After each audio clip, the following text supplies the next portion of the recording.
The thoughts, opinions, and general overall shades thrown on High at 9 News are those of the individual speakers and not those of High at 9 News, its audience, or its advertisers. The statements made do not constitute medical, legal, or financial advice, and for advice tailored to your specific situation, please consult with a licensed professional.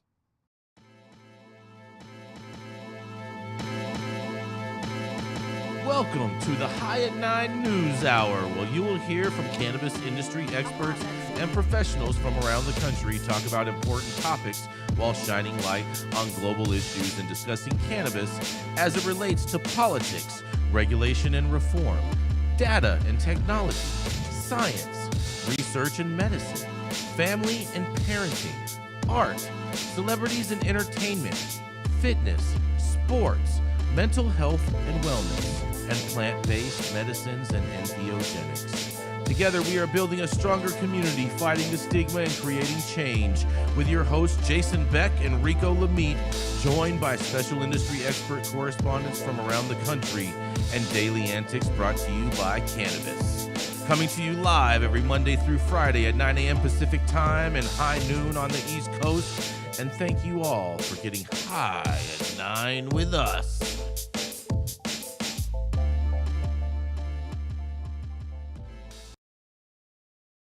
Oh, yeah. Good morning, everybody. That's right. It is Thursday, November 30th, and today is the day of remembrance for all victims of chemical warfare.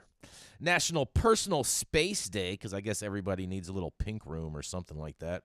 It's also National Mississippi Day. This is for all the trappers out there. It's National Mason Jar Day. And, oh, yeah, Rico, you're going to love this. You know what today is. That's right. It is 11:30. Today is National Hash Hole Day. That's right. That's what you get when you combine 420 with 710. You get 11:30. And so thank you, everyone, for getting high at 9 with us. It's also high noon on the East Coast. And please remember to like, share, and subscribe to us on all social media platforms. Use that little bar down there at the bottom of the screen to see where we live on the internet. And we are live every Monday through Friday on YouTube. And now we are also all streaming on Rumble, Twitch, Twitter, and Facebook. So welcome to everyone joining us from any one of those platforms. But kicking it off today, that's right, we have the dope dad himself. That's right, the man that chose to wear the orange cap today. Maybe because orange is the color Chicago of Bulls. the. You see Michael Jordan I on don't there? see Michael Chicago Jordan. Bulls, All I see nigga. is orange, bro. You need to work on your color Chicago remediation, Bulls. bro, in your settings or something, because that shit looks orange to me, and I am not colorblind. But nonetheless, Hey, man, it is the dope dad himself. It is Rico Lamitte.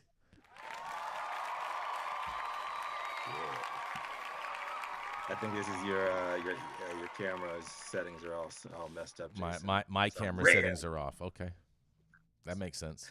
Yo, but to get us started off today, we're going over to Germany, because just a few months ago, Germany's cabinet approved plans to liberalize rules and cannabis possession and sale.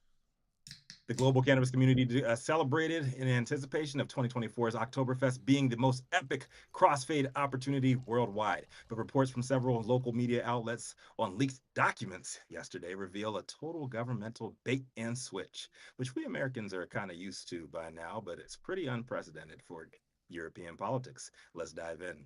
Per the article, Germany's Traffic Light Coalition has reportedly agreed on a number of significant changes to the country's landmark Cannabis Act.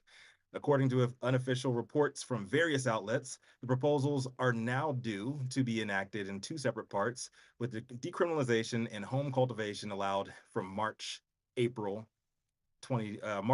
April 2024, and the rollout of cultivation associations following in July 2024. I had to move this. Sorry, y'all. Further changes have been made to a number of core elements of the bill, including the 200-meter consumption ban, permitted quantities of possession, and the country's medical cannabis domestic cultivation framework. While the news of simplifications have been positively received, the government's failure to amend legislation regarding hemp could mean a death blow for consumable products. So what's all this mean? Earlier this month, Business of Cannabis reported Fractions within the coalition working group responsible for hammering out the details of the CAN-G Act, set to establish an adult use cannabis framework in the EU's most populous country, had seen the final reading of the bill postponed. Although the reading is now due to be held just a few weeks later, parliamentary schedules mean the implementation of the laws have now been pushed back by a number of months after initially being promised for January 1st, 2024. Despite fears of various fractions could require further time to find common ground, the report suggests that the SPD, Greens, FDP fractions, and Federal Ministry of Health, which is also called the BMG, have agreed on a number of key changes on the bill, which is now due to be discussed in the Bundestag in mid-December. While some new details have been posted on social media by Bundestag members, a leaked BMG report provided detailed insight into the government's plans. Major changes were made to domestic medical cannabis production. Germany's domestic production's currently limited to just 3 companies. 3. It's set to be abolished, and the amount that can be grown will no longer be capped. Sounds a lot like California. Damacan, one of the 3 companies with the license, said this new law offers a huge advantage, and co-founder and managing director Dr. Konstantin van der Groben told Business of Cannabis that we are now free to cultivate as much cannabis as we want and with no competition, and can choose the strains we want to grow. Finally, there will be a level playing field, and German cultivators can compete properly with importers. Given our lower production costs and easy logistics, we will hopefully see a boom in medical cultivation in Germany. Damacan, Aurora, and Tilray will probably benefit mostly from that, given their first mover advantage with the existing cultivation in Germany. The hemp intoxication clause has not been addressed, which means the potential for criminal prosecution in relation to non-psychoactive industrial hemp continues. So a huge loss for the hemp CBD industry. Managing Director Jürgen Neumeier called this completely incomprehensible, adding that it continues to extremely hinder this sustainable industry. Mr. Neerman went even further, suggesting that this effectively meant that the German market for consumable industrial hemp products has thus been dealt a death blow. The legal situation for CBD products and industrial hemp should continue to apply in the new law according to the will of the legislator. This means that misuse for intoxication purposes must continue to be ruled out for industrial hemp products. According to German law enforcement, including the Federal Court of Justice, this abuse is not ruled out for CBD flowers and hemp leaf tea. These products are at risk of being permanently excluded from the German market. CBD oils and hemp extracts are not covered by the definition of industrial hemp in the law, but are instead considered cannabis, which is regulated under the new law, meaning production is prohibited. Even if CBD oils are approved as a novel food by the EU Commission, the products would therefore not be marketable in Germany at all, threatening a wave of lawsuits based on the principle of the free movement of goods in the EU. Could I see a German Brexit coming? I don't know. Consumption zones. One of the most controversial elements of the previous draft was a requirement for consumption of adult use cannabis to be banned within 200 meters radius of schools, playgrounds, and cannabis clubs. Consumption will now be prohibited within sight of the entrance of these buildings, which the new law assumes is within 100 meters, seeing the distance halved. I can see some eagle-eyed people out there snitching. Finally, possession limits. Major criticisms were also directed towards possession limits, given the new law would permit adults to grow up to 3 cannabis plants for personal consumption, which would produce significantly more cannabis than the 25 grams permitted. In light of this, the permitted possession of homegrown cannabis at one's place of residence has doubled to 50 grams. Anything over this cap to 60 grams would be considered an administrative offense, but anything over that would be a criminal offense. Specifically relates to dried cannabis, as it aims to take into account the loss of weight around 80% in the drying process. So adults will now be able to legally harvest around 300 grams at home. The 25-gram limit still applies to public spaces, but a similar 2-tiered system will now be implemented, where anything up to 30 grams will be considered an administrative offense, so like a misdemeanor here, with anything above that considered criminal, meaning there is no risk of criminal liability for slightly exceeding those limits. I say it's a mixed bag here. Loss for small cannabis companies looking to compete, as they'll only have 3 companies producing for the entire medical market. They'll have no competition there. Shout out to Tilray and Aurora. A big win for them because they're losing in Canada. I think it's a win for the CBD Delta 8 haters, a loss for anybody in the country without access to local dispensary. Also, it's a mixed bag over there on the consumption side. A win for the people that can grow more at home, but a loss for I guess it's two wins there. Another win for the people who have a little bit over the limit and not really risk having a felony over there. But I don't know. Those are just my takes. What do y'all think? I'm Rico Lamitte, the dopest dad on the street for High 9 News. Oh man, I'll tell you what. The same mistakes we make. The same exact mistakes. I'll tell you right now. I'll tell you right now, Rico. Anytime that you hear a country or a government saying that they're going to liberalize laws, you know someone's getting screwed. Okay? They didn't say anything about legalizing it. They called it liberalizing it. And that means that shit is going to be woke and going to be no bueno. Yo, you know what? At the end of the day... No. Originally, they called it the liberalization of cannabis laws because it was completely prohibited before. So liberating it was freeing it. Jason, I don't know. I'm not buying that rhetoric. Liberating people so they can actually have adult use. So yeah, I don't think that it's okay. Look, I think that the problem with even us here in the States, I think that the problem is we continuously ask for them to do stuff, but then don't ask, but what will the consequences be? We keep expecting the same people that cause us harm, that are poison in the air, poison in the water supply, having us divided, giving us shitty politicians, and forcing you to pick between which ones they prop up and put in front of you. And then we don't really think that in the end that they're going to take it away from us, or they're going to just change it some way to try to control us or do something even more harmful to us. And I think the same thing is happening in Germany. I mean, you just look at what's going on in Europe totally right now. You should be mindful and scared that it's something that could happen here in the States. Mm-hmm. It is happening. Underlying theme. This is exactly like the US. Yeah, but see, the thing is here, at least you still have the right to say something. Like right now in Europe, you can't. They changed the internet rules. You can't talk bad about the government there. Like you can't talk bad about the government. They'll take your social media account away from you. They'll take your ability to be online and talk away from you. Russell Brand was talking about how they basically try to go after him. Like, you know what I mean? Like they just did. him speaking. So they did go after doing him. Some dirt. They are. It was kind of an open secret. So dude was doing some dirt. So it took a long time for that dirt to come out, but he was doing some dirt. Just keep it a buck. Who? Russell? Russell Brand. Russell Brand. No one cared. No one cared until he changed his life, found Christ, and then started telling people the truth. Oh boy, I'll look at that. I think the underlying that's a sidetrack. Let's keep it on this story. I would love to get into that debate with you later on. Oh man, sounds like a rabbit hole. The underlying problem is still that people treat this like it's radioactive waste.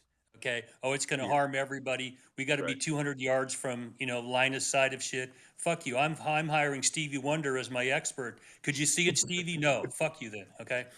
Hey, I like that idea, Dale. That's a great. I like that. I think that's a great tactic. I mean, I think he would definitely qualify as an expert witness. He's not fully blind, too, right? He's not fully blind. I'm just that asshole who likes to fuck with him. This is stupid. They aren't learning from us. Cannabis is safer than almost anything else you could sell to people. Okay. Yeah. And the children, all this and that. Look at the problems. If people are driving intoxicated, okay, let's look at that. All right. And if kids are getting their hands on it, that should not be allowed. Mm-hmm. But if I'm you can go to any gas station right now and pick up a 6-pack at 4 a.m. and drive with a 6-pack and drink it. So it's bullshit. It's bullshit. You can pick up a 6-pack at 4 a.m. in Texas. You can't pick up a 6-pack at 4 a.m. in California. 2 to 6. 2 to 6. 2 to 6 is the hours of liquor sales in California. Is when it's banned. Yeah. You can still have it in your ice chest. You can still possess it. You can have it at your house, anything like that. You just can't legally purchase it from a retailer. Yeah. That's stupid nitpicky rules. It's all stupid. Stupid nitpicky rules. It's all dumb. We know that, Dale. We totally agree. I mean, but I guess this is a real good win though for home cultivators out there, because they can basically now possess, you know, like just under 3/4 of a pound of weed. Like they're just 36 grams off of 3 Qs. You can grow your own fire. You got the right genetics right over there. I mean, if you got the right power man, too. you should be able to have as much weed. If it can't be legal, and it can't be legit if you can't have as much as you want of it. Look, having a cell phone is legal. I can buy as many cell phones that I want. There is no regulations on how many cell phones that I can buy, purchase, and have. And at my disposal at any given time, I'm a responsible adult. If I wanted to grow 100 pounds of medical marijuana here, if it's legal, and you're telling me it's legal for me to do it, then it should be legitimately legal for me to do it as much as I want to. And if it's legal, I should be able to give it to consenting adults at fair market value and not have to worry about somebody being upset because I'm over here feeding my family. It's bullshit, bro. It's a lie. It's all a lie in order for them to control you. Look, we gave you this until we take it away. That's right. That's right. Until they take it away. And on that, we're going to go to a commercial. We're going to be right back. Sick of the December cold? Then fly out to Miami in December for Terp Basil, December 7th, 8th, 9th, and 10th. Presented by Sherbinski's at Skatebird in Miami, with tons of your favorite brands in attendance for this 4-day event, as well as Hyatt 9 News as one of the media partners. With live performances throughout the week by Dead Prez, Mayday, Visions Band, and Washi Fire. So, do like the birds and fly south to Miami for Terp Basil this winter, December 7th through the 10th in Miami, Florida. It's just going to be lit Up out next, there, bro. it is the cannabis industry's very own Kaiser Brose. And he's known for smoking the best weed in the world. And he thinks my hat is orange. I don't know. That shit is orange. Even the chat thinks his hat is orange, Rico. I think it's probably the purple. I think it's probably the purple background is maybe like messing with the color. Nah, it looks like hot orange. Looks like tangerine. Yeah, tangerine. Yeah, tangerine dream right there. It's tangerine dream right there. At least it ain't the blue dream. That's what color the Chicago Bulls. Yeah, exactly. At least you're not wearing blue dream hat. Thank God. At least Now you're fucking with the brother. Rico actually likes blue dream though. That's which is the funny part. No. Rico doesn't like. He does. Dream. I promise you, he does. I use it medicinally for my ADHD.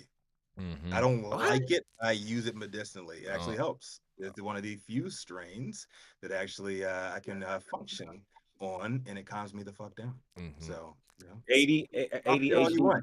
Talk shit about my drug you want. Yo, bro, but ADHD is sugar in the brain. Won't you just lower your intake on sugar, and you won't need to smoke such horrible. You won't need. Yes, that's you all. won't need horrible weed. That's all cute. That's all cute. I'm going into my story now, you guys. That's all cute. Yes, because let me tell you something. There's big news going on in the cannabis space today. Not because of what's happening at MJ Biz or anything like that.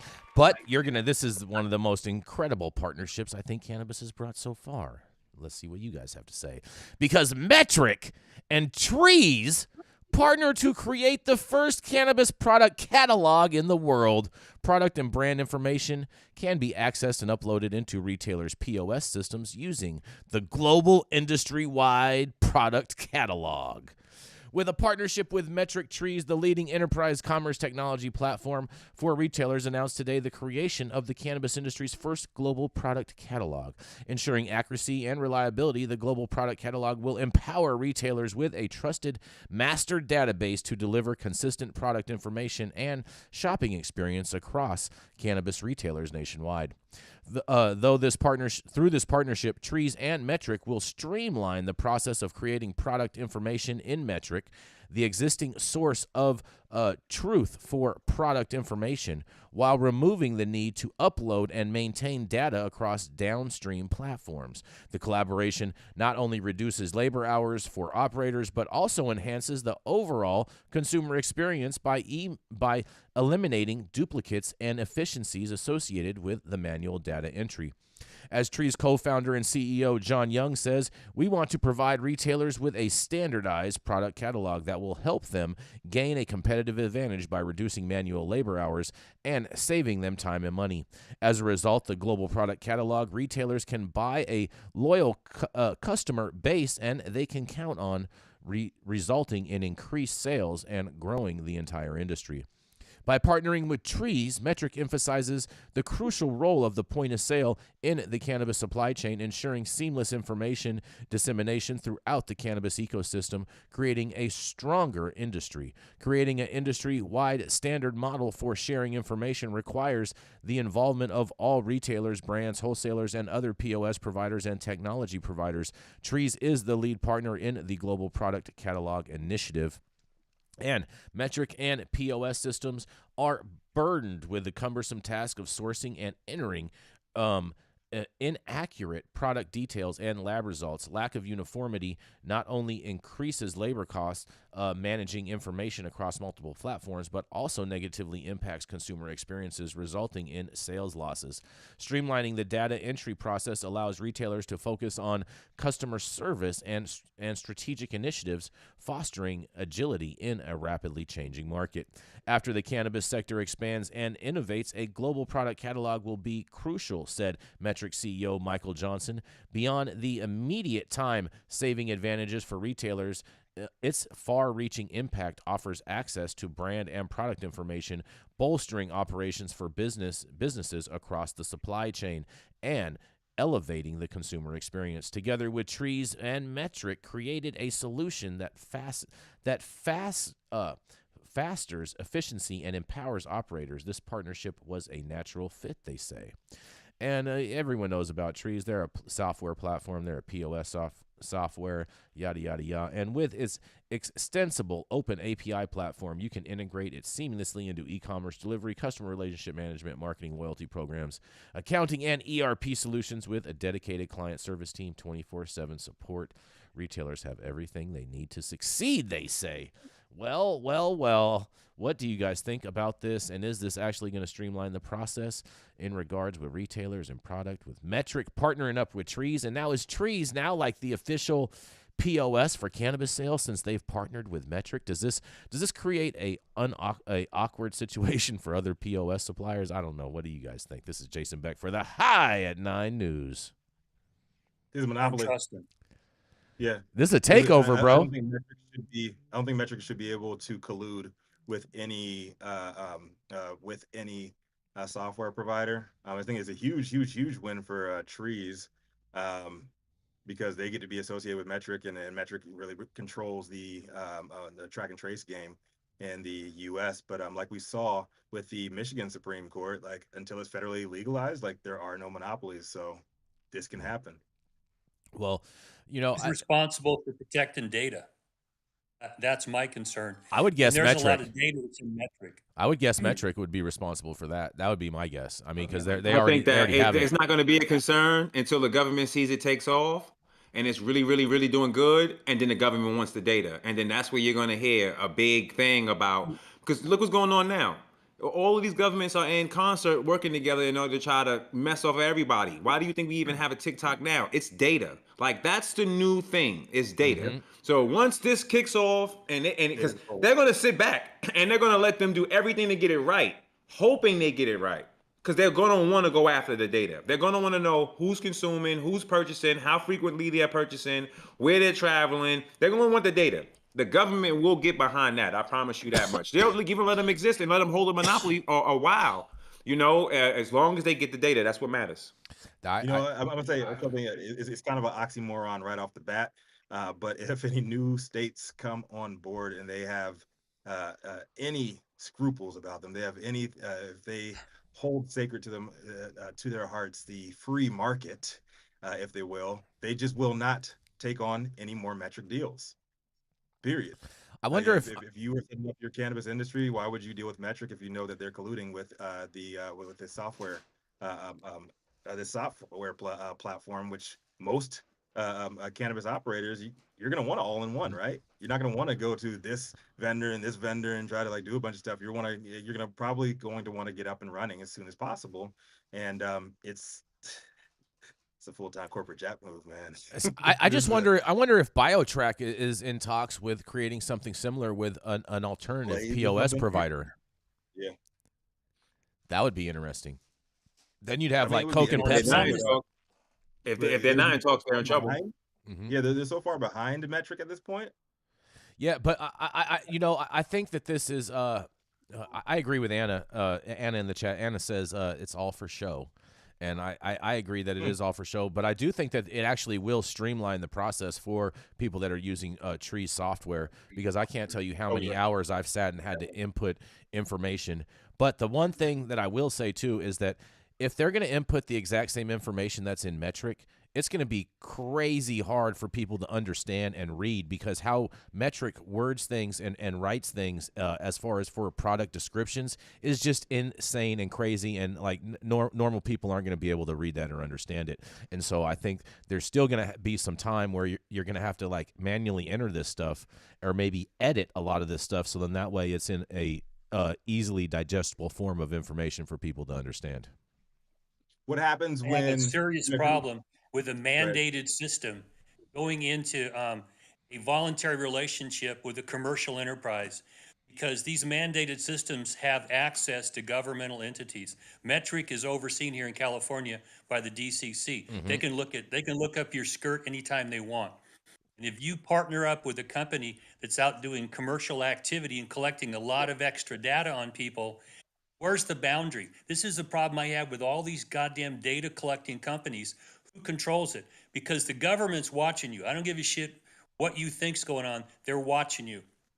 They can get this information, and because there's constitutional rights, including gun rights, voting rights, a lot, criminal rights involved in all this stuff, I have a real problem, because I don't trust any of these son of bitches farther than I can throw them. I'm with you, Dale, 100% on that. Dale, do you think that one of these other POSs should band together and maybe file some type of a lawsuit against this to prohibit this this merger from taking place? Well, of course I do. I'm just trying to think of what are the grounds, because this is all federally illegal. Okay, you're all talking about stuff that's against federal law, and that line is still a delicate one. We're not getting enforced because there's a continuing resolution that's about as tenuous as it can get. And this is all against federal law. That's why your fundamental gun rights are involved. We're still dancing around. If you get caught with weed, now you can lose your gun rights. You can have all kinds of problems. Your voting rights can go away. You can be accused of a crime.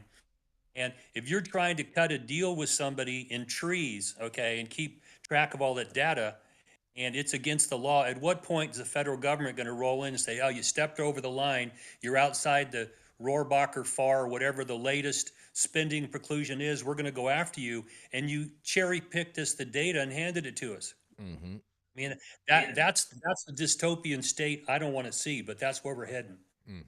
Yeah, I think one of the big qualms that I have with it, because I work for a software company too, software breaks, software crashes, right? And if you have like both of these major points of your business, the two most important parts of your retail operation when it comes to software is number one, your POS, and POS and track and trace, right? And so if you have them both with two different companies, but they're colluding, and what happens when it crashes? You're not down just one system, you're down two of the most important components of your operation there. What then? You're on the hook for being compliant, and you're back to doing paper tickets. Exactly. What happens when they hack you? I love paper tickets. You know why? Because those paper tickets, you just throw them in the paper shredder when you're done with them. Yeah. Exactly. And on that, there's no trail. That's why you get one of those cross-cut paper shredders. You know what I mean? You get those real good ones. That's right. But coming up, micro shredders. Yes. Yeah. Coming up next, that's right. He at one point in time did some time for a cannabis crime, and now he is the head partner of Armada Law Practice. That's right. It is everyone's favorite angry uncle. That's right. It's none other than Mr. Dale Schafer. Hello, everybody. Favorite Tio Loco. Yeah. My grandkids call me Tio Papa. Okay. My story today comes out of Florida, and it's a pissing match in the hemp industry. And I'm honestly don't know what the outcome of this is going to be, but it brings up some important points about federal law jurisdiction, what we call abstention, don't take the case, the dormant commerce clause, and whether an administrative agency overstepped its bounds after given enabling authority in a state statute. And this comes out of Law 360. Headline is Florida Hemp Company spar over out-of-state sales under a 2019 law. Now we passed at a federal level the Farm Bill, and it basically legalized hemp. It's got all kinds of problems because they define hemp in a way that everybody's brother can get around. So the states under the 10th Amendment maintain jurisdiction over what we call traditional police powers, and that means the health, safety, welfare of your citizens. You can make laws that are not in direct conflict with the federal Constitution or some federal laws that might preempt them. What happened in 2019, Florida passed a hemp bill that required hemp to be grown in state, manufactured, transported, sold in state. That was their concern, was basically in state. But they amended that law to add a provision which required that you cannot distribute or sell hemp products that are attractive to children. And that's where the problem really started here, is because once they passed that bill, it seems to me they had been watching some hemp companies that were making a lot of products that would fall in this category. So they passed this amendment, I think in July of this year, and they sent out a warning letter to everybody in the hemp industry. Be careful. If you're making these goods, they're unlawful under Florida law. Well, this hemp company apparently had decided that we're going to blow this shit up. We're going to make a whole lot of these products and sell them out of state.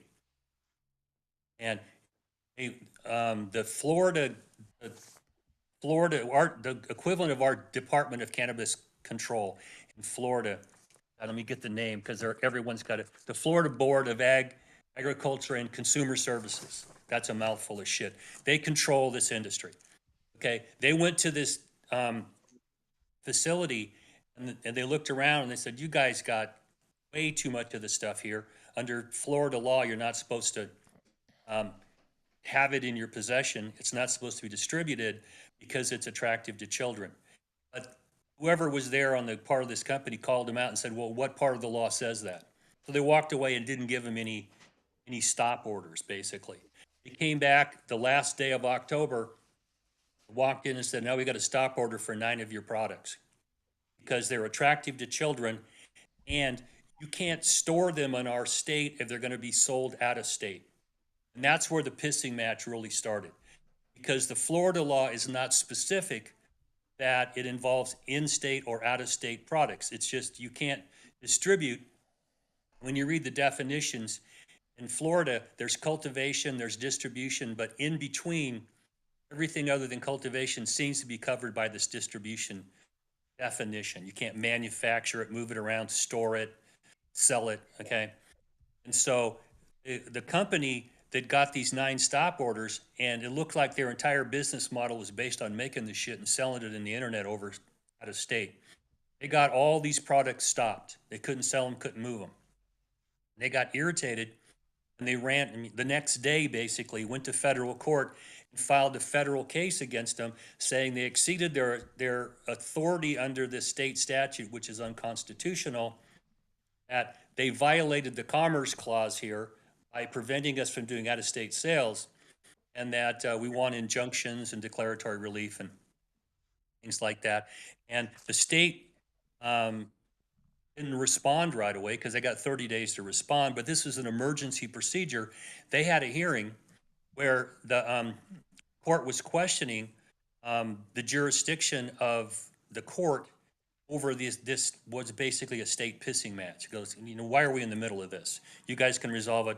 And then a couple weeks after that, well, actually a week after that, the company filed an administrative appeal that this is not attractive to children, and you can't stop us from selling out of state. That was their administrative appeal. Okay. Well, that appeal is still in the process. And the court had a status conference, said, where do we stand here?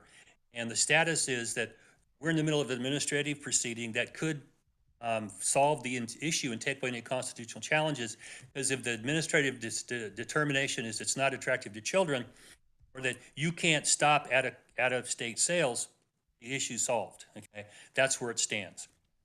And so, over the weekend on Friday, the state filed what we call a motion to dismiss. You didn't state a cause of action here, so we want it dismissed. And in the alternative, the court should abstain from getting involved in this because we have a state action going on that could resolve this. There are unsettled state questions. It could be resolved here. And over the weekend, and this is why litigation is so goddamn expensive, from Friday till Monday, 3 pleadings were filed. So somebody stayed up all weekend long looking at this shit in writing. And there was a hearing on the 28th over this. I haven't got the results yet. But the court is being asked to step into a question that is not really settled under state law. And the federal courts are, one of their basic theories is we don't want to determine something constitutional until all the underlying issues are really settled. We don't want to go in and say it's unconstitutional and then have the state come back and litigate the damn thing again, because the federal decision is not binding on the state, binding on the federal government. That's part of the problems we have here. So this is going to be ongoing. Okay? And the question is, can the state, under these state hemp laws or any of these cannabis laws, prevent you from making products you're going to sell out of state? And since this is federally illegal, it kind of muddies the waters up here a bit. The other issue here that we're going to see in the federal level is how much authority does a regulatory agency have, and when do they have to stop and go back to their policy making, legislature or Congress, to get more authority to do things. That's going to be part of this. We've had, the EPA was told in the federal case last year that you exceed your authority, go back to Congress. A new case just got taken by the Supreme Court by the Securities and Exchange Commission asking the same question. And the Dormant Commerce Clause, I think, is going to be a problem here for these plaintiffs, because that only protects out-of-state people trying to get into commerce in a state. This is the opposite way around. I don't think the Dormant Commerce Clause is going to help them here. Anyway, for geeks, for attorneys, this has got a lot of questions. For people going into the industry, if you're going to bet your farm on doing something that the state could stop you from doing, you might want to go in and preemptively ask the state for a decision before you go bet your entire business, because they're now arguing, hey, we're going to be put out of business if you don't let us sell the shit out of state. Well, if your business model is doing something that you don't know if you have a right to do, and the entire business is going to fail because of that, I don't know if you want to put yourself in that position voluntarily.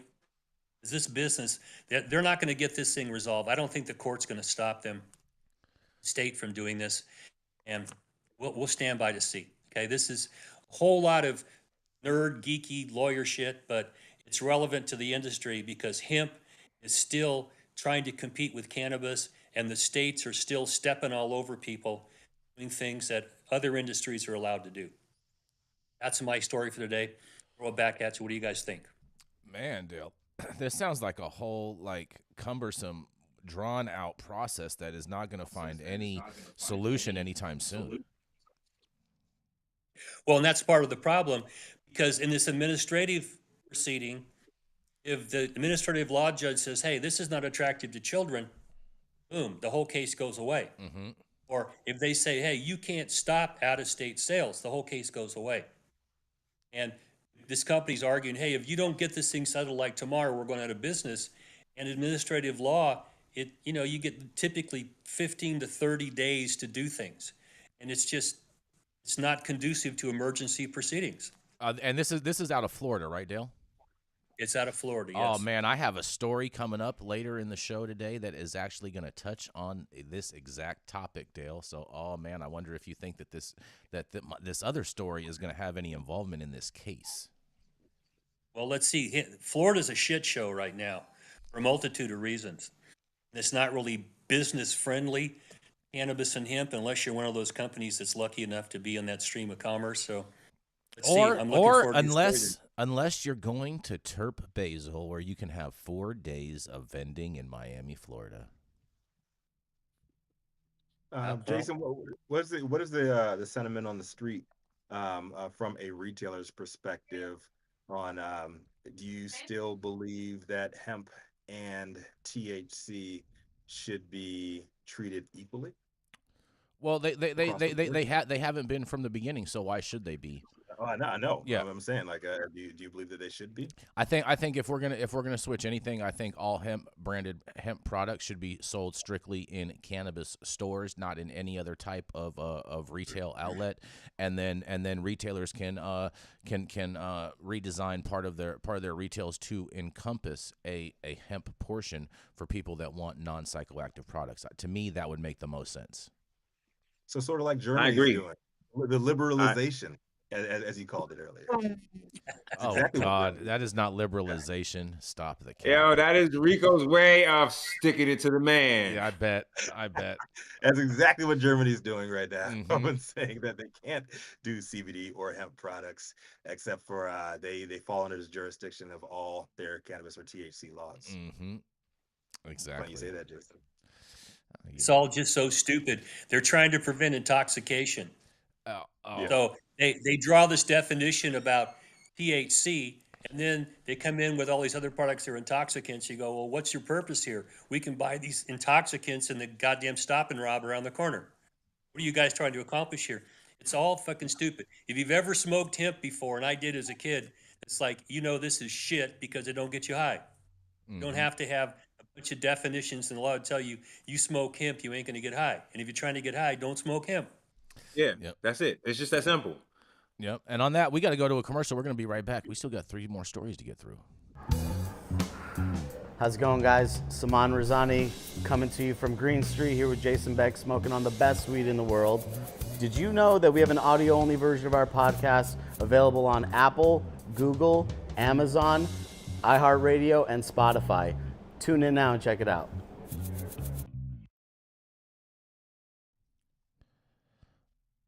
Oh, yeah. Stop whatever you're doing. Make sure you hit that like button. You're going to like it. We're going to like it. And YouTube is going to like it. Also, make sure that you are subscribed to the channel if you have not subscribed already. And as of January 1st, we are going to be moving the channel to High at 9 News, HIGHATNINENEWS. Adam is going to throw up a link in the chat so then that way you can subscribe ahead of time. But the live stream show will be going there as of January 1st. And we will have tons of other content that will be coming to you here at the High at 9 News channel as well. And all of the articles that we cover today, you can also find on our website at www.highatninenews.com.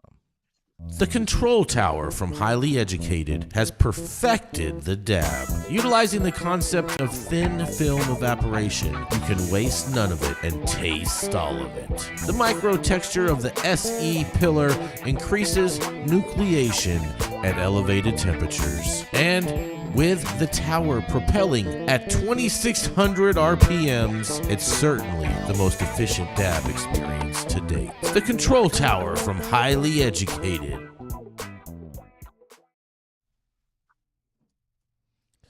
Oh, yeah. Bringing us our next story is the self-proclaimed most feared Black Latin man alive. He's a political leader, artist, activist, entrepreneur. And you know what? He's a Russell Brand apologist. No, I'm just messing with you, brother. He is Antoine Tony Montaga. Thank you very much for the great Rico giving me the introduction. And for my story today, and on behalf of all of my my co-hosts here, we want to thank everybody for tuning in and for all the support. Please make sure you like, share, and subscribe. And for my story today, I need Adam in the future to get Rico. I need a soundbite of Rico saying the trap always wins. And then we have to somehow make it like dramatic because this story, the trap always wins. Pricey Virginia medical marijuana driving patients to illicit market studies. The trap always wins. Sticker shock at the medical marijuana dispensaries in Virginia is spurring patients in the state seek cheaper alternatives, according to a recent study presented to the Cannabis Control Authority. Jason, you should be on the Cannabis Control Authority's board. I don't know why you're not. I should. You're right. That includes the illicit markets in Virginia, as well as nearby cannabis retailers in other states. Cardinal News reported citing the study. A measure legalizing recreational cannabis in Virginia was signed into law in 2021. But efforts to enact the adult use statute have stalled in the state's General Assembly. In the meantime, Virginia medical marijuana patients reported paying as much as $19 per gram robbery for flower products in states limited MMJ, which we would just say medical marijuana markets. So from now on, when you hear me say MMJ, is medical marijuana markets. All right. According to the 78-page report released Tuesday, those high prices compelled 90% of the Virginia's MMJ patients to try other sources, including considerably cheaper cannabis from unregulated but not necessarily illicit providers. The trap always wins. Cardinal News reported, cannabis consumers in Northern Virginia, for example, can travel to Maryland, where the average per gram cost in adult use stores is $9.27, saving you $10. And in Washington, D.C., where the loose regulations have allowed MMJ dispensaries to proliferate, the average price is $8.73 per gram. In Virginia, 58% of MMJ patients reported growing cannabis at home, while 75.2% reported acquiring marijuana from a friend or family, the study noted. There are only 21 MMJ dispensaries in Virginia, or one retailer per 413,505 residents, according to the study. One of the highest dispensaries to population ratio in the country, and they still can't get the trap out the way. Things could change in January after newly elected lawmakers are sworn in and Democrats take control of both chambers of Virginia legislation. That means they're going to start locking you up. Okay, however, Republican Governor Glenn Youngkin has previously opposed efforts to roll out a legal recreational market. He mess around and will not get reelected. What do you guys think in the chat and in the comments? And of course, I need to know what my co-hosts are thinking. Does the trap always win? Will they always send us to the trap? You tell me. Trap always wins. Trap always wins. As long as there's laws, as long as these people are trying to suppress freedom, there will always be a freedom market. You know, a genius gave me the story this morning. A genius gave me the story. He's like, this was perfect. The trap always wins. The only thing I thought of when I read this was, Rico, I need a soundbite of Rico saying, the trap always wins. I'm going to just make it dramatic. Oh, that's funny. That's funny. You know what's funny in regards to that is Vermont Alternative, Willie says in the chat, he says, trap don't always win, but it will never lose. Woo! Shout out to Willie in the chat.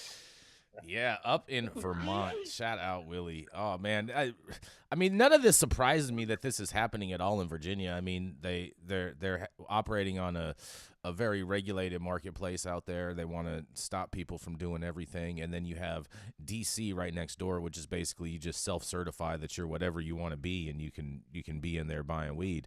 So I just don't get it. It's like right there, like, and then you have Maryland that's doing crazy numbers in sales because of the prohibition in Virginia, and this is just crazy to me. They're losing so much tax revenue right now. Maryland. Yeah. I remember when it first became legal in DC, when I used to go to the dispensaries, they would say, buy a cookie for $10 and we'll give you the marijuana that you think you like. And I'm like, why can't I just buy the marijuana? You keep the cookie. I don't eat that stuff anyway. And they're like, no. In order for you to get this plant, you need to get this cookie. And that was years ago. I don't know what it's like now.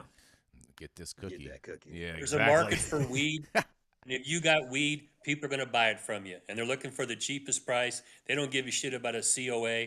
They want to know what it looks like. Does it get me high, and what's the best price? And that's why the trap is always going to win.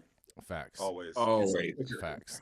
And I think we need to, you know what? I would put money up. Maybe we could do it the first of the year when we switch to the new thing, but I will put money up with you, boss man, to get some shirts made so we can sell it off of the site, man, and put it back to the site. That way the site could do good. I think that'd be really dope. We could put Rico's face on it too. Yes.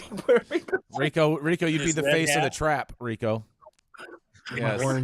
You could be super. I'm that serious. I'm dead serious. I'm gonna talk to my guy about pressing some T-shirts up, man. I'll probably get like 1,000 T-shirts. Maybe we could do a good giveaway or something like that to some loyal. I'm down with all of that. A deal. I'll connect with. I still gotta connect with my partner. If you're not in New York no more. You know what? Now you know what, boss man. I'm gonna pay for it out of pocket myself. This is gonna be my contribution to the channel. We're gonna get some shirts up to give away. Get it. We're gonna do that, man. Rico, you should talk to Tony about this later, and maybe they will be toasty tees, all hemp fabric. Yes, You never we know. should. Oh man. But yeah, Next thing you know, we'll have High at 9 News merch in every smoke shop over here in Houston, Texas, because Tony is a proliferator. I'm with that. I'm So, all about that. But we got to go to a commercial. We're gonna be right back. Let's do it. I'm Jason Beck, and this is Smoky Vanilla. And if you want to feel as good as I look, then you need to get yourself a stretch and smoke with Smoky Vanilla. That's right, baby. I'm Smoky Vanilla with my background in kinesiology.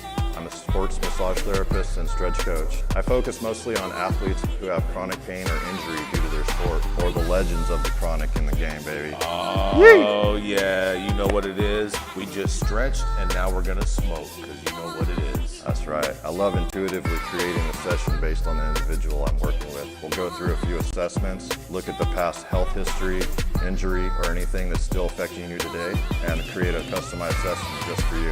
Let's go.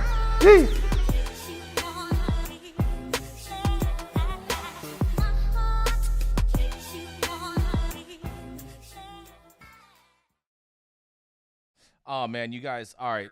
Here's that story, Adam. This is the one that has the video, Adam. All right, Adam is pulling up this video. I really want this this video to kind of really tell the story, but I will tell you what the headline is, you guys, because a lawsuit. Oh wait, no. Oh, sorry. Hold on.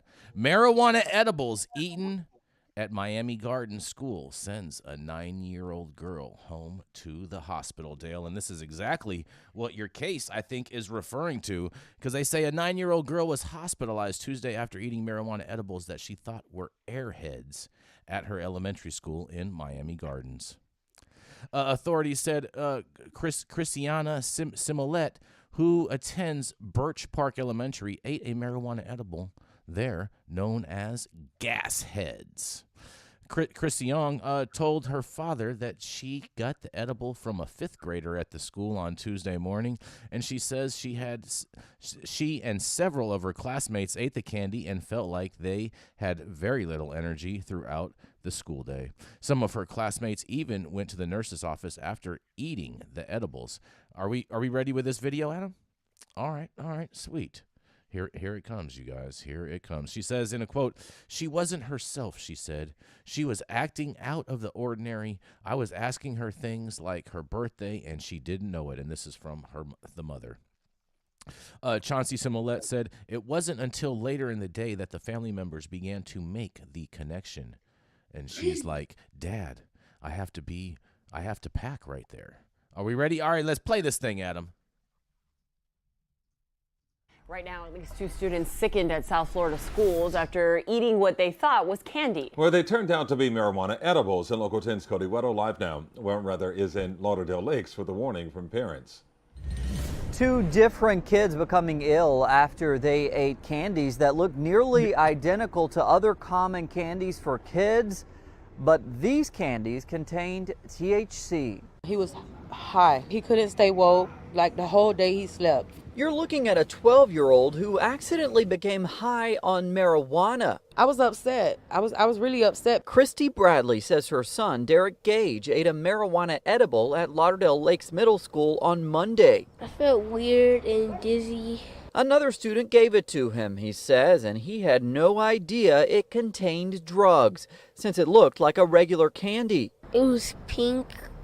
It wasn't exactly hard. It was like it felt like a Sour Patch, but it wasn't a Sour Patch. It marks the 2nd incident this week of a child accidentally eating marijuana-infused candy in our area. I'm feeling good. Feeling better? Yes. At 6, we spoke to Christiana Simonet from a hospital bed. The 9-year-old says she accidentally ate an edible at Bunch Elementary School on Tuesday. That candy was meant to look and taste just like this chewy sour candy called Airheads Extremes. But look closely, the marijuana-infused candy is called Gas Heads, and aside from a tiny pot leaf and the dosage marked at the bottom, the rest of the packaging and graphics are nearly identical. I'm very upset because my son is only 12 years old. and he's tested positive for marijuana. We did receive a statement from Miami-Dade Public Schools acknowledging this incident and promising to investigate along with police. We've also reached out to Broward County Public Schools as well, but we have so far not heard back. Well, Dale, what do you think about that in regards with your story? Well, I'd say the major difference is if you eat a hemp gummy and someone takes you to the hospital, they should have their fucking head examined. Now, it's a different kind of product. I mean, California has the same sort of thing. You can't make them attractive or advertise and market towards children. I get it. I just have a different outlook. I worked in an emergency room for years, and people who run their kids down because their kid got a gummy or something like that, thinking, oh, my kid's going to die. If their kid, took a couple of shots of Grandpa's whiskey and was sitting on the corner, you wouldn't run them to the emergency room because, they're going to die. We just don't have the experience amongst the population to know what to do. And one of the uses for cannabis for children is to give them a dose that knocks their ass out. Mm-hmm. It's expected. So there's a lot in this that is built off of hysteria. Now, first of all, I don't think that any kid should be having these kinds of products at school. You should be looking at their parents. How in the hell did you get your hands on these things? And the parents should, it's like that woman got for her kid going in and shooting somebody. They hit her with a marijuana charge. And you should be looking at the family. How is this getting into school? These are Dale, these are 100% trap products. 100% trap products. So but somebody bought them. They did. A little kid didn't go into a trap shop and buy them. No, that part is true. I think they said that they got it from a fifth grader. I think in the story it says. Yeah, but that fifth grader, if a trap shop's selling this shit to a fifth grader, then the industry should go in there and kick their ass. Why are you selling this stuff to kids? I totally agree. We totally need to self-regulate in that respect. And even Willie elaborates that. He says, prime example of trapping without honor. Yeah. Mm-hmm. Well, it's laissez-faire capitalism. Yep. You have any thoughts on this, Tony? Oh, go ahead, Dale. Sorry. We shouldn't be having substances like this in school. Mm-hmm. Okay? I mean, in high school, it's a different story because everybody wants to experiment. But this is an elementary school. Why are kids bringing these things to elementary schools? How they get their hands on them? That's a bigger issue. But a kid eating a gummy that goes and takes a nap for a while, we've got to deal with that in a more mature way.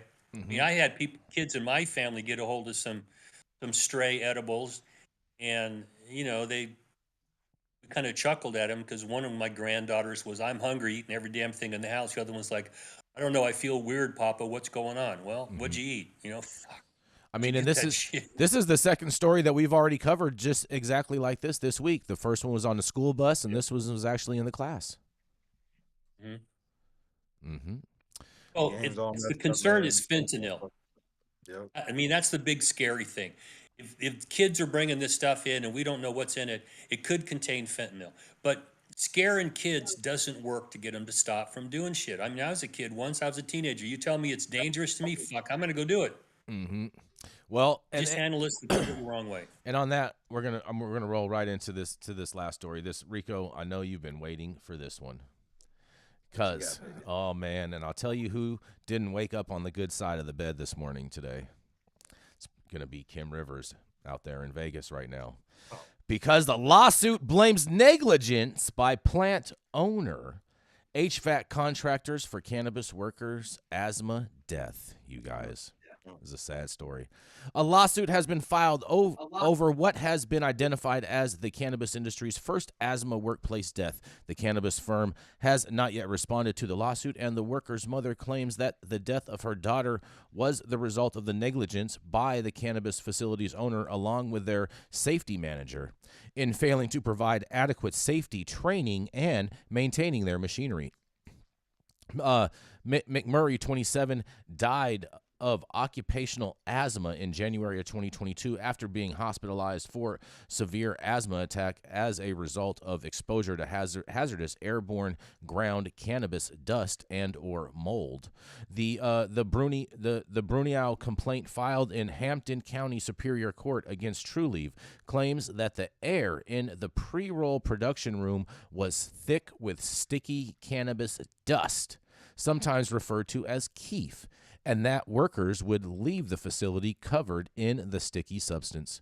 McMurray suffered an asthma attack after the after the filter in one of the grinding machines was removed and found filled with moldy cannabis product. The suit maintains that McMurray was never provided with particularized safety training and that TrueLeave exposed workers to a hazardous work environment. The suit alleges that TrueLeave knew or should have known that increased exposure to the dust mold put workers at risk of developing respiratory and allergic disease, including asthma, and the suit claims the HVAC system failed to adequately ventilate and the grinding machines were defective because they could be operated without the proper air filters. OSHA fined TrueLeave $14,502 for one citation related to the classification of hazardous materials, and federal and Massachusetts officials found that the company had workers' compensation insurance at the time of the incident and that McMurray did not have asthma prior to starting at the cannabis facility. TrueLeave said it provided worker health protections at Holyoke facility, including industrial air handling systems, personal protection equipment, and following appropriate protocols, including promptly calling 911 and administering CPR. TrueLeave purchased a 150-year-old property in 2019 and renovated it over several years, and the final space was more than 150,000 square feet. Well, it sounds like TrueLeave is going to end up paying a lot more money than $14,000, but I want to see what you guys have to say in regards to this debacle. I think the questions about the standard operating policies and procedures for people being in a room where you can anticipate there's going to be a lot of dust, I think they're going to have to be refined in the industry, and providing what they call PPE, personal protective equipment, for people that are going to work in that room. Mm-hmm. Now, my concern is if you know you have asthma and you're going to go into an environment where there's a whole lot of dust and things in the air, it's like, you know, this is going to be there. It's like, okay, now what? Okay, you're going to walk into a place where you know you're going to have a problem. Are you telling them I have asthma? Are you telling them this is a problem for me? If you put them on notice, it's a whole different story than you walk in there, you breathe this shit, you have an asthma attack, and you die. And I still have a question about why is this out of work comp and how is this a personal right for wrongful death? It's a work comp claim. I don't think that this claim goes anywhere, Dave. I'm not as steward as you are in law, but I think that they would have to show that the person tried numerous times to change the conditions and nothing happened, and then because of their derelictness, then the result end would be the person dying. But then still, even then, right, Dave? It's like, yo, dude, you know you have asthma. Did you not have any masks? Did you not wear any protective masks? Did you not try at all to tell them, look, I have asthma, it's bothering me, put me in a different location, in a different area so I can work in there? And if there are no documentation showing that, then I think that this lawsuit is absolutely frivolous. Well, I've done work comp in California. I've done personal injury in California. And so I still have that question about a private right of action for an on-the-job injury, which is the death here. That's a legal concern for me. But I still have the questions about who's going to, in occupational safety and health, is going to come in and impose more rules on the industry, including, asking questions and providing this PPE. And if somebody needs a reasonable accommodation, there are some things that just can't be accommodated. If you got asthma and you're going to work in a highly dusty environment, maybe that's not a job you should take, or we should allow you to be in. It's too dangerous. Oh, well, it's like just real quick, bro. You smoke cigarettes, you get cancer. Then you want to turn around and sue the people you got, the people on Newport because you got cancer from it, bro. You chose to smoke. You chose to work there. You knew you had underlying medical conditions, and you still put yourself in an environment that was not good for you. Mm-hmm. Well, other industries deal with this all the time, Tony. We're just now beginning to see these questions come up in the cannabis industry. And I mean, I've handled, death claims where someone breathes stuff on the job and they don't have adequate PPE. They're not trying to vent rooms and things like that. This could be fixed by better ventilation in a room. And, I try to tell my clients that if you're going to put somebody in a dangerous environment, make it as clean as you can. But if this person can't handle a dangerous environment, don't try to accommodate them. Tell them, find some other job for you, or I'm or sorry, fire we can't them. hire you. Yeah, exactly. And it says in here, it says the suit alleges that TrueLeave knew or should have known that increased exposure to the dust mold put workers at risk for developing respiratory and allergic diseases, including asthma. Well, then the person who had asthma should have known going into a place full of dust and working in there nonstop puts themselves in harm's way. Like at the end of the day, it's like I just feel like we're not allowing adults to be held responsible for their actions. I mean, if you have a peanut allergy, yeah, if you have a peanut allergy, Tony, do you go work at a peanut factory? You understand? Like, it's the equivalent to the same thing. That's why I think this is a frivolous lawsuit. I think that you can sue anyone for anything you want. Ultimately, though, you being paid out for it. I don't see them paying out for it. I don't think it's in Massachusetts, Tony. It's in Massachusetts. But you look, all right, look, watch this though. In order for them to even have that room, regulators already came in there. They already looked at the ventilation system. They already approved everything. That's the reason why everything went ahead and they had the production because they did everything what they were supposed to do in the first place to open up an operation. When you know you have pre-existing conditions, it is your responsibility as an adult to keep yourself safe. When you realize you're in a room, you can hardly breathe, you're having issues. This doesn't just happen one time.